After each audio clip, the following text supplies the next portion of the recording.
Bienvenue sur We IT Capable. Aujourd'hui, nous avons une très belle symétrie. We IT Capable rencontre ITCA. C'est plus qu'une coïncidence, c'est une conversion. IT Capable, c'est condensé en un seul mot, ITCA. Aujourd'hui, la philosophie de notre programme se transforme en chocolat de classe mondiale. Il y a une question qu'on devrait se poser. Pourquoi un pays qui produit l'un des meilleurs cacao au monde importe-t-il du chocolat? Jean Chesnel se l'est posé. En 2015, il fonde ITCA avec une vision radicale, transformer le cacao haïtien en chocolat d'excellence. Ici même, en Haïti, il ne s'agit pas que de vendre des fèves, mais plutôt créer des tablettes d'exception. Il choisit le bean to bar, littéralement de la fève à la tablette. L'approche la plus exigeante de l'industrie chocolatière, celle qui permet de révéler toute la complexité des arômes du terroir. 10 ans plus tard, ITCA remporte le prix du meilleur bean to bar au Salon de chocolat de Paris, face au plus grand chocolatier du monde. Une reconnaissance qui dit très simplement « Oui, Haïti peut produire de l'excellence ». Derrière cette médaille, il y a l'histoire de milliers de producteurs, d'une équipe qui maîtrise chaque étape, d'un entrepreneur qui a refusé la facilité. ITCA, ce n'est pas juste du chocolat.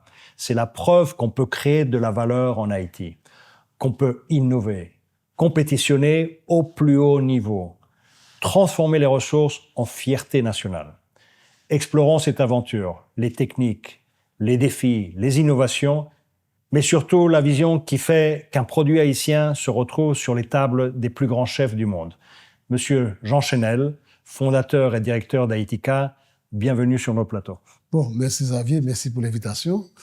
ITCA est content d'être dans l'espace We IT Capable. On va parler de cacao, on va parler de chocolat et déjà bonne dégustation. Merci. Alors, commençons depuis le début. Vous êtes en 2015, je sais que vous êtes ingénieur agronome dans d'autres secteurs et vous avez une révélation, il y a un déclic, vous décidez de miser sur le chocolat.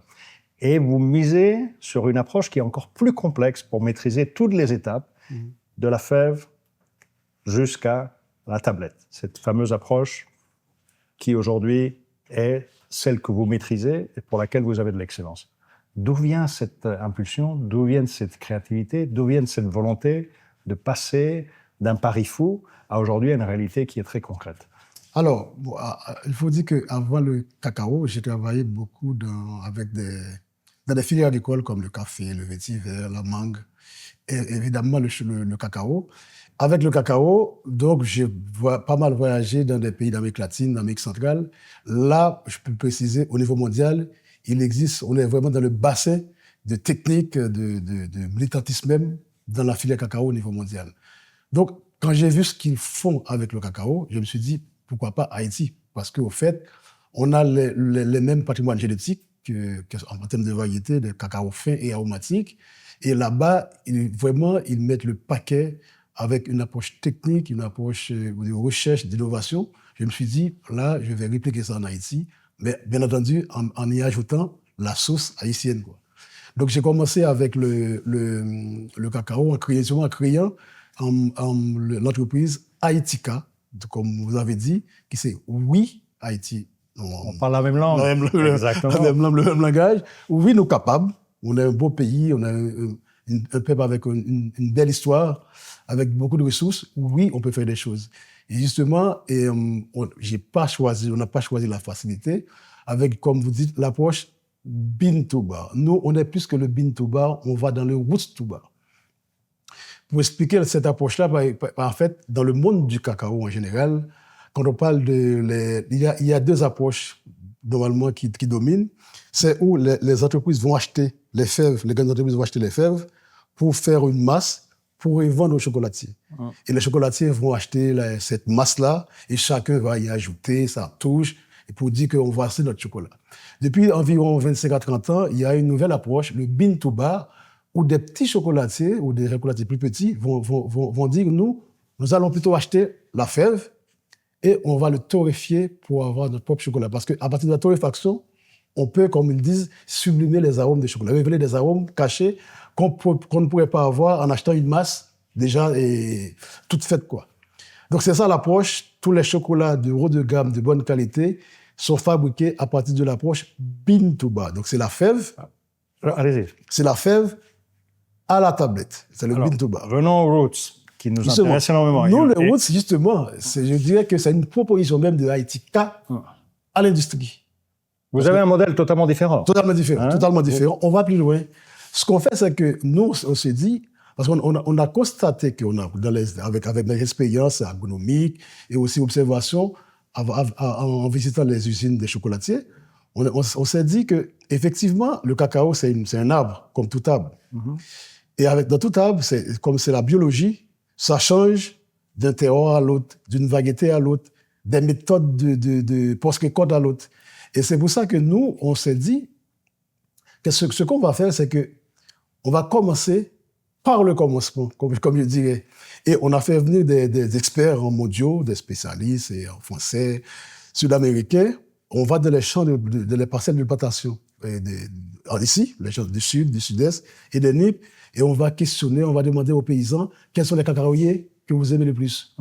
Donc, à partir de ça, avec des critères, le paysan va vous dire que moi, dans ma plantation, j'ai 3 pieds, 3 arbres. C'est parce que celui-là, il produit beaucoup. Celui-là, il produit pas beaucoup, mais les oiseaux n'en mangent pas beaucoup non plus. Ou bien celui-là, et il produit pas beaucoup, mais il tombe pas malade. Donc voilà, il y a des critères comme ça. Et on a croisé ces critères avec des critères techniques. On a présélectionné des arbres qu'on appelle des cacaoyers élites, que les gens appellent Maman Cacao ou bien Cacao Ancien Testament, vraiment des cacaos d'origine qui sont là longtemps. Et on les a suivis pendant 2 ans. Et après ces deux années, on a fait une sélection des arbres qui étaient les plus rigoureux durant la période, qu'on a sélectionnés pour garder dans des banques génétiques, banques de sélection. Et ce sont ces arbres-là qu'on distribue aux familles. Donc, pour que nos téléspectateurs comprennent, la méthodologie actuelle, c'est à partir de la fève jusqu'au produit fini. Oui. Vous allez beaucoup plus loin en amont. Encore moins en amont. C'est jusqu'à la graine, qui donne naissance au cacaoyer et la relation avec la famille qui collabore avec vous. Non, mais justement, avec la démarche, il faut voir que la démarche commence par la famille, par le paysan même, par les habitudes, le savoir-faire, les talents des familles. Donc, à partir de cette table-là, on établit notre base génétique, les plants sélectionnés, qui sont les plants locaux. Et ce sont ces plants qu'on redistribue aux familles pour installer de nouvelles parcelles. Donc, c'est pour ça que quand je dis Roots to Bar, on commence par la sélection de variétés, par l'accompagnement des familles rurales dans l'installation de nouvelles parcelles à partir de ces plants, à partir aussi d'autres techniques de bonnes pratiques agricoles.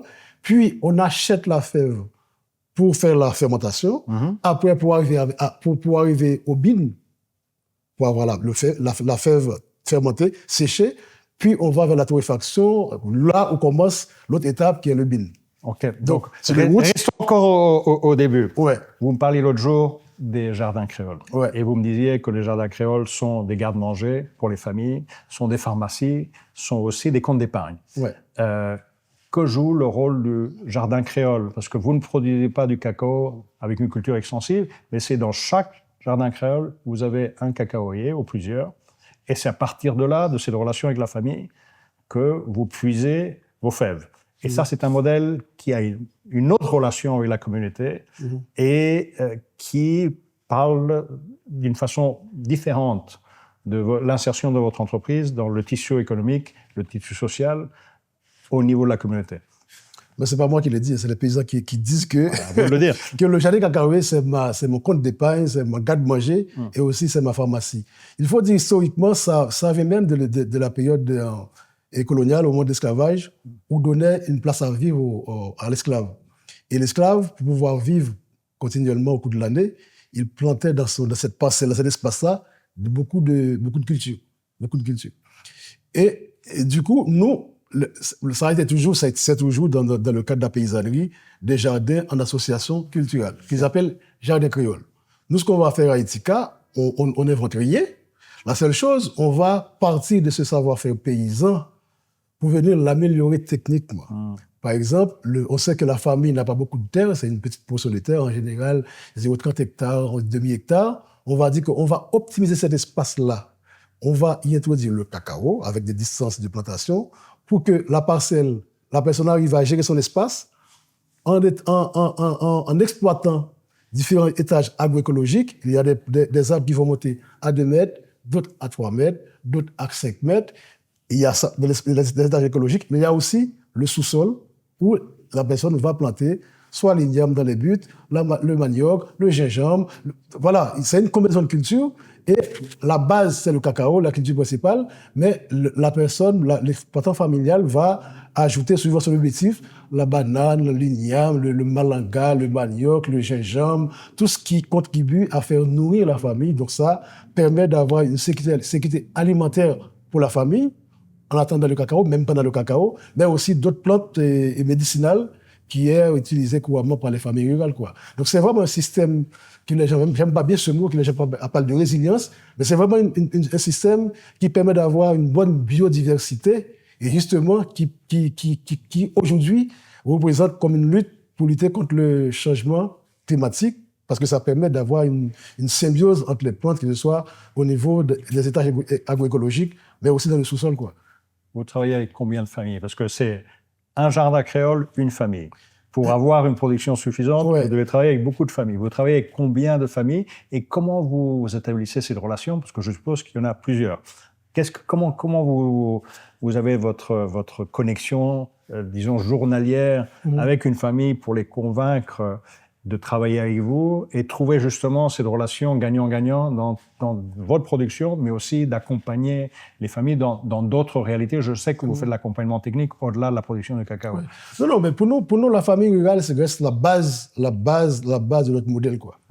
Le social, disons, l'implication des familles, comme vous avez vu, même au départ, dans la sélection de variétés, on est parti des connaissances empiriques, des pratiques agricoles des familles. Qui fait qu'effectivement, là, on travaille avec 2700 familles paysannes. 2700. Et vous êtes combien? On a une trentaine de cadres, de techniciens. Bon, il faut dire aussi qu'on était à 40. On a perdu quelques-uns en route avec l'immigration, là, et aussi avec les situations économiques, on a été obligé de baisser la quantité. Mais on est aujourd'hui une trentaine, mais on intervient, alors on a 3 terroirs qu'on appelle les terroirs de production. On est dans le sud, on est dans le sud-est, on est dans les Nippes.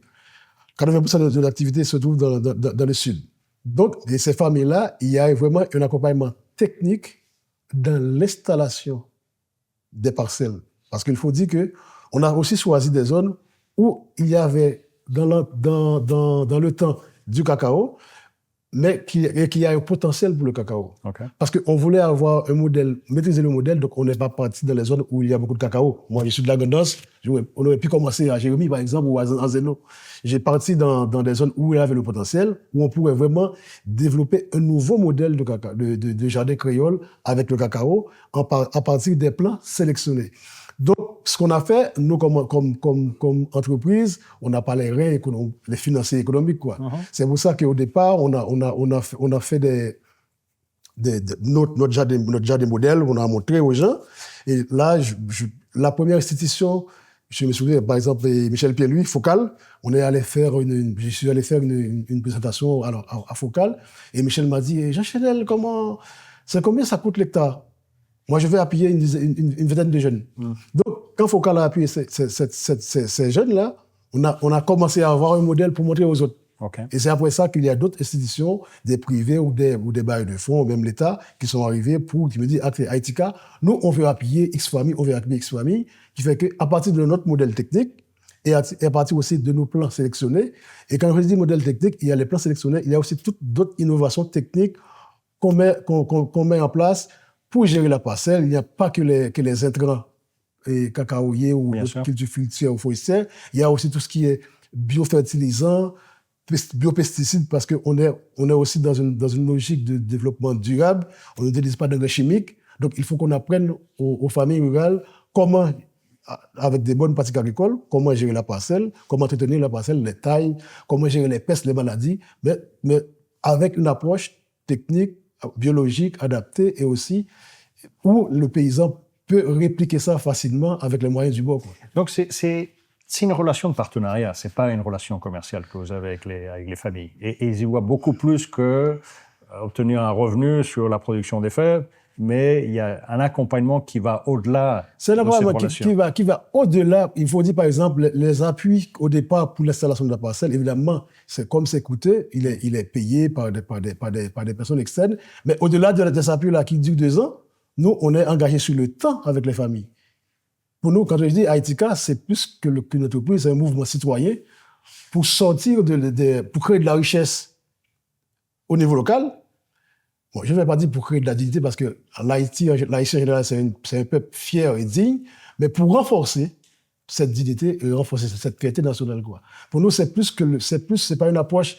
Évidemment, il y a l'économie qui est là, mais c'est pas ça pour nous. La porte d'entrée, c'est le cacao. Mais le cacao, pour nous, c'est un prétexte économique pour contribuer avec ces communautés-là dans la gestion globale du territoire, évidemment, en créant de la richesse de manière durable, de manière digne pour le pays, quoi.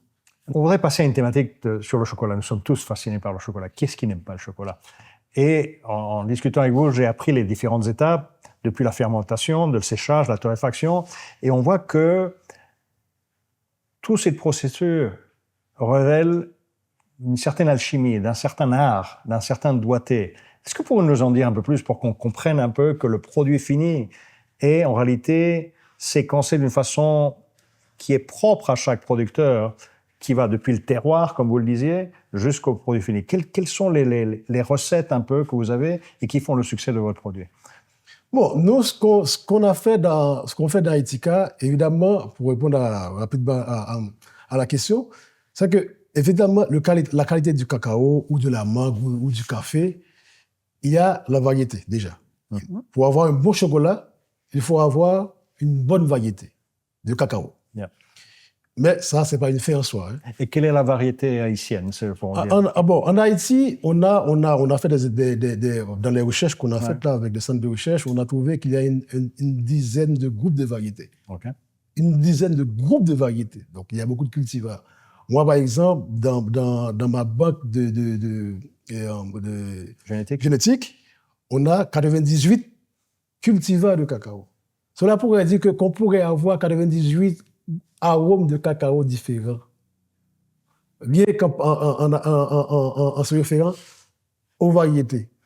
Mais par contre, il y a la variété, il y a la manière de gérer cette variété-là. Par exemple, le cacao qui va planter en culture, en monoculture seul, on a remarqué par exemple que le cacao planté en association a un meilleur arôme, a des arômes plus diversifiés que le cacao monoculture. Donc, de toute façon, la manière dont vous plantez, ça a des influences sur la qualité. Maintenant, imaginons que vous ayez les meilleures variétés du monde. Okay. Si c'est mal géré, planté, vous perdez la qualité. Maintenant, en récoltant, si vous récoltez mal, vous perdez un peu la qualité parce qu'il y a des périodes de récolte où la cabosse va être soit trop verte, soit trop mature. Il y a des étapes comme ça à respecter. Maintenant, ce qui va commencer vraiment à développer des précurseurs d'arômes au chocolat, c'est la technique qu'on appelle fermentation. Okay. Et la fermentation, c'est quand vous récoltez la fève de cacao, vous mettez ça dans des caisses en bois, ça va suivre 4-6 jours suivant des protocoles de fermentation, parce que comme ça dépend des variétés, mais ça dépend aussi de l'environnement un peu ambiant, de l'environnement physique où se trouve la parcelle. Par exemple, nous, aujourd'hui, on commence à fermenter dans le sud-est et dans le sud, mais on a un protocole de fermentation pour le sud-est, on a un autre protocole de fermentation pour le sud, on a un protocole de fermentation, on a un protocole dans le sud et le sud-est, et aussi on a des protocoles de séchage différents. Donc, pour vous dire que la variété... Donc c'est de l'art. Non, mais on parle d'art, c'est l'art, mais c'est aussi c'est une combinaison de l'art, de la science et des savoir-faire. Il y a la variété, il y a la gestion des parcelles dans le jardin, il y a la fermentation, il y a le séchage, il y a la torréfaction, et après, pour le reste, on va faire le conchage. Voilà, qui fait que cette qualité-là dépend vraiment, c'est assez rigoureux.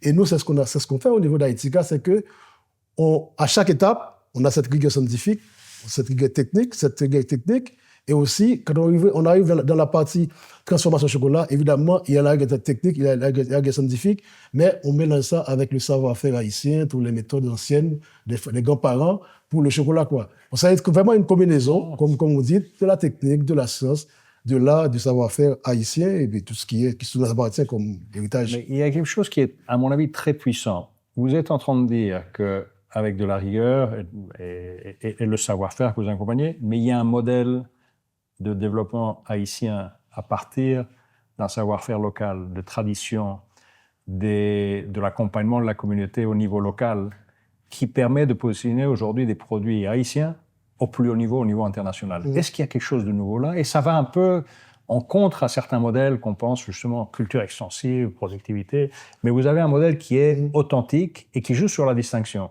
Est-ce que vous êtes en train de lancer peut-être passer des messages à d'autres entrepreneurs qui sont peut-être dans le domaine agricole, que peut-être il y a des choses à émuler, profitant justement de cette richesse qu'il y a en Haïti? Et on parle de oui, Haïti capable. Il y a une conviction qu'il y a quelque chose par derrière. Non, mais tout à fait. C'est que le Haïti ou le Haïti capable, ça traduit déjà ce qu'on est en train de dire, quoi. On a des ressources locales et naturelles, on a des ressources humaines et on a des héritages culturels, quoi, des héritages des gens, des savoir-faire. Mais il n'y a pas que ça, il y a tout cela. Mais nous, ce qu'on fait à Haïtika, c'est qu'on associe aussi l'expertise internationale.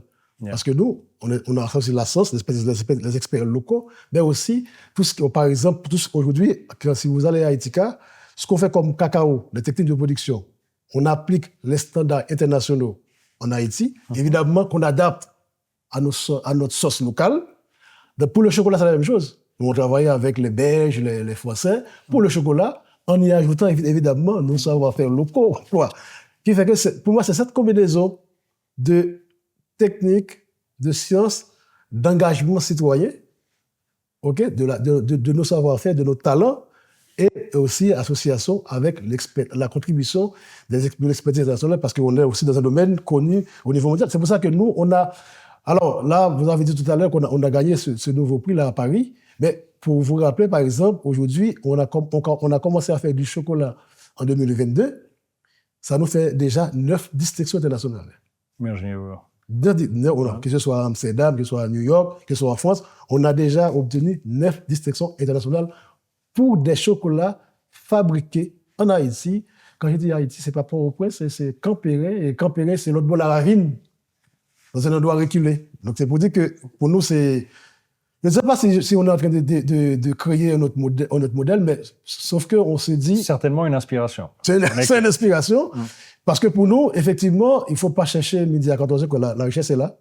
Et on est d'accord que Haïti capable, on ne va pas importer des modèles ou des choses, il faut s'inspirer de ce qui existe. Exactement. Il faut valoriser ce qui existe.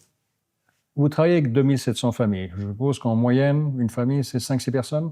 Oui, 5-6 personnes. Donc on parle entre 15 et 20 000... Bon, entre 15 et 20 000 individus. Que vous alimentez. Et plus ou moins, bon, je dirais que globalement. Et après, il faut voir aussi comme...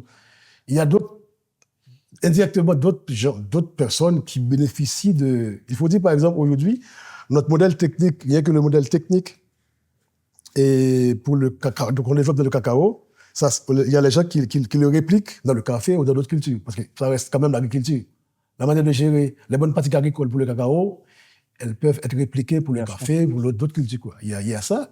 Et nous aussi, nous nous positionnons dans une sorte pour contribuer aussi à un changement systémique. C'est pour ça que, par exemple, nous travaillons beaucoup avec des universités, avec l'État aussi, pour que, par exemple, aujourd'hui, il y a des gens qui viennent du Nord, quand c'était possible, qui venaient du Nord, du Centre, pour aller à Haïtika, pour des formations. Nous aussi, aujourd'hui, nous envoyons nos techniciens faire des formations dans le Nord, dans la Grand'Anse. Donc, on est en train aussi de changer, en tout cas, de contribuer au développement, à techniciser un peu la filière cacao haïtienne, quoi. Donc, pour nous, bon, évidemment, on ne peut pas aujourd'hui mesurer tous les impacts, mais on sent une touche technique qui est en train de développer. Il n'y a pas que nous, hein. Il y a d'autres acteurs, mais on contribue aussi à cette touche technique dans la filière cacao et aussi bien dans la gestion globale de tout ce qui est des systèmes agroforestiers. Une question, je voulais parler de fierté, parce que je suppose obtenir ces prix internationaux, c'est une source de fierté pour, naturellement, son directeur général, l'équipe directe, mais je suppose aussi pour les partenaires avec qui vous travaillez, qui se sentent pas, qui vous ont fourni un produit d'excellence qui ensuite est transformé. Qu'est-ce que vous avez comme retour au niveau local lorsque vous revenez avec ces prix? Que vous dit la population en disant je suppose qu'ils se sentent part d'eux et il doit y avoir des expressions que vous avez vécues avec des familles. Qu'est-ce qu'ils vous disent?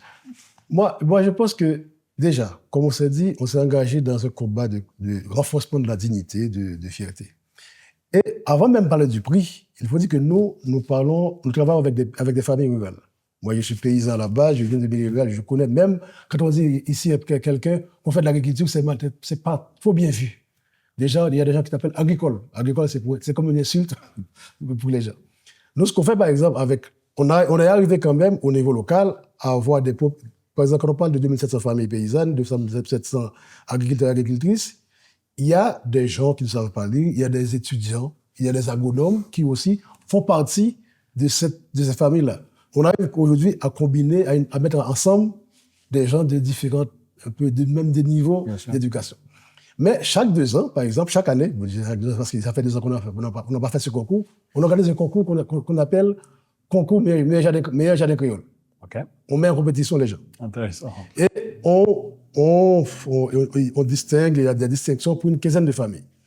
Donc déjà pour eux, c'est une sorte de fierté, de dignité. Il y a des familles qui sont primées parce qu'elles ont bien géré leur parcelle cacaoyère avec des techniques. Et après, ce qu'on fait, on fait de grosses affiches avec un gros poster qu'on met dans la rue. Donc le paysan qui, avant, ces gros posters-là étaient les posters des politiciens, des candidats à la présidence. Maintenant, c'est eux qui sont affichés dans ces affiches-là. Déjà, c'est une source de dignité, de fierté aussi déjà pour ces familles-là. Et évidemment, les jeunes qui travaillent dans Haïtika, il faut dire aussi, quand on dit on a 30 personnes, ce sont des 30 jeunes, 90% de jeunes du coin, agronomes, techniciens, comptables, auxquels aussi on accompagne qui vont partir soit à Cuba ou Costa Rica ou à Saint-Domingue prendre des formations courtes où on fait venir des gens pour les former, quoi. Donc ce sont des jeunes du coin qui travaillent chez eux. Donc déjà c'est aussi une autre source de fierté que je suis de la Grande-Danse ou bien de Campéret, je suis de Jacmel, de Cas-Jacmel et je travaille dans ma communauté. C'est une source de fierté. Et aussi ce sont des gens avec lesquels déjà quand on va dans des salons comme ça, on part avec eux aussi, donc quelques-uns, donc c'est une source de fierté. Maintenant, quand on revient avec ces prix, évidemment, les gens se sentent fiers, c'est nous, bon. Ça se comprend. Hein. Parce que déjà, c'est des zones reculées, hein, c'est pas le bourg, c'est pas Okaï, c'est pas handicapé, c'est pas Campéré, c'est Moro, l'autre bord la ravine. Donc, comparé à Campéré, les gens, voilà. Il y a ça pour la fierté, mais je peux dire aussi, il y a une autre source de fierté, il y a une autre catégorie de fierté, c'est la diaspora haïtienne. Par exemple, moi, je vois dans des salons, quand je vais dans des salons, il y a des Haïtiens, deuxième génération qui viennent sur le stand, pas forcément pour le chocolat, hein. C'est juste pour faire une photo, pour montrer, meilleur chocolat du monde, Haïti, meilleur chocolat du monde, mais on sent la fierté, faire une photo avec le drapeau, avec le chocolat Haïti. Donc, pour nous, il y a toutes ces choses-là on est content de contribuer à ça. Évidemment, il n'y a pas que nous, il y a toute une équipe, il y a des familles paysannes, il y a des partenaires techniques qui appuient cette dynamique-là, mais on est content d'être dans ce gros tableau qui contribue à faire ça pour le pays. Je vais me permettre une dernière question pour conclure. Vous avez un modèle qui doit générer de l'inspiration, mais aussi qui est différent. Vous vous engagez avec les populations au niveau local. Vous avez une approche pas sur des lots extensifs de production de cacao, mais vous vous basez justement de cette relation avec une famille qui a son jardin créole, dans lequel il y a des cacaoyers. C'est une relation totalement différente. Et vous combinez ça avec de l'excellence technique. Je pense qu'il y a quelque chose qui porte à réflexion. Et je voudrais savoir, qu'est-ce que vous pourriez dire à tous ces jeunes aujourd'hui qui se disent « je veux émuler ce modèle ». Peut-être je vais le faire dans un autre secteur, peut-être dans le cacao même. Qu'est-ce que vous leur donnez, disant que peut-être vous avez développé une recette qui est réplicable? Et qu'est-ce que vous pourriez porter comme message au public qui vous entend aujourd'hui, sachant qu'il peut y avoir d'autres Haïtika, et je l'espère, oui. Et c'est ça un peu l'objectif de nos conversations. Non, mais tout est réplicable. Tout le modèle est réplicable. Pour moi, c'est un mélange de, je dirais peut-être que c'est une sorte de pragmatisme entrepreneurial et qu'on associe avec l'idéal citoyen. Parce que pour moi, en tout cas, avec Haïtika, on veut montrer on peut allier l'économique, mais avec l'impact social, l'impact environnemental positif et l'impact et aussi la fierté nationale. Donc, tout est réplicable. Alors, par rapport au jeunes, justement, il faut avoir de la patience. Il faut avoir de la patience parce que nous, on a commencé en 2015 avec toute la partie recherche et justement, moi, j'aurais pu commencer à acheter du cacao pour faire des chocolats. Bien sûr. Je me suis dit, non, je vais commencer en amont dès le départ. Et c'est pour ça qu'on est nouveau et qu'on est différent même dans l'industrie globale du cacao et du chocolat. Il faut avoir la patience, il faut savoir prendre des risques, il faut pas prendre des risques, et surtout, il faut savoir observer ce qu'on fait autour de vous. Là, je parle aussi bien d'Haïti, mais aussi dans la région. On est aussi dans tous les domaines, de toute façon, il va y avoir de la compétition. Mais il ne faut pas vivre en autarcie pour voir que moi, c'est Haïti. Non. On est haïtien, on est Haïti, on est fier, on est digne, on a beaucoup de ressources, mais il faut voir aussi ce que font les autres ailleurs. Bien sûr. Avec ça, l'engagement citoyen, la technique, avec l'implication évidemment forte de la paysannerie, parce que de toute façon, aujourd'hui, on ne peut pas être... Si on veut faire de l'entrepreneuriat, il faut que ça soit... L'entrepreneuriat, oui, il faut toutes les variables, tous les critères de rentabilité, de marché. Oui, ça, c'est vrai. Mais on ne peut pas négliger le social là-dedans. On ne peut pas négliger l'engagement citoyen, parce qu'on est quand même dans un pays avec beaucoup de faiblesses, avec beaucoup de manquements, où l'État ne joue pas son rôle comme il se doit. Mais évidemment, il faut faire pression sur l'État, mais on ne va pas se plaindre aussi. Il faut quelqu'un dans sa sphère d'action arrive à influencer des choses. Moi, pour les jeunes, c'est ce que je leur dirais. C'est vraiment de ne pas peur d'avancer, de ne pas peur de risquer, d'innover, mais de ne pas innover dans son coin avec les populations, avec la paysannerie. Là, je parle vraiment dans le modèle agricole, et ça peut être n'importe quel modèle. Il faut dire que vous avez en face des gens avec qui vont bénéficier ou qui vont utiliser vos produits quelque part, quoi. Donc, moi, je pense que Haïtika. Donc, on peut dire que ce n'est pas simplement dans le chocolat que Haïtika, mais dans plusieurs secteurs. Et naturellement, ça, c'est quelque chose qu'on discutera de toute façon. Merci. Encore merci pour cette convergence. Aujourd'hui, ce n'est pas Haïti capable, c'est Haïtika. C'est Haïtika. Merci encore de nous avoir donné ces moments de conversation. Merci. Monsieur Chesnel, chaque tablette Haïtika raconte une histoire. Et cette histoire nous rappelle quelque chose d'essentiel. Il y a quelques années, si on parlait de chocolat haïtien de luxe aux Parisiens, ils auraient peut-être souri poliment. Aujourd'hui, ils cherchent vos tablettes dans les meilleures boutiques. Ce changement ne s'est pas fait par hasard. Mais ce qui est vraiment transformateur, c'est qu'on vient de découvrir que derrière chaque tablette, il y a une famille, il y a un jardin créole, il y a un modèle où les producteurs partagent véritablement les profits, pas juste un modèle où on leur achète la matière première au prix le plus bas. Haïtika nous enseigne une leçon stratégique. Dans une économie mondialisée, la compétition ne se gagne pas seulement sur le volume, mais aussi sur la distinction. Et la distinction véritable vient de vos forces locales, de votre identité, de vos traditions. C'est quand vous construisez à partir de votre héritage culturel et de vos traditions en les valorisant. Au-delà du cacao, d'autres richesses haïtiennes pourraient suivre ce modèle.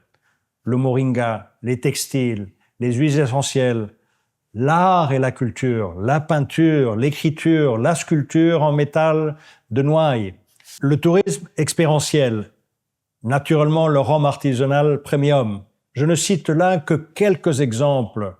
Ce modèle peut s'appliquer partout, au digital, aux énergies renouvelables.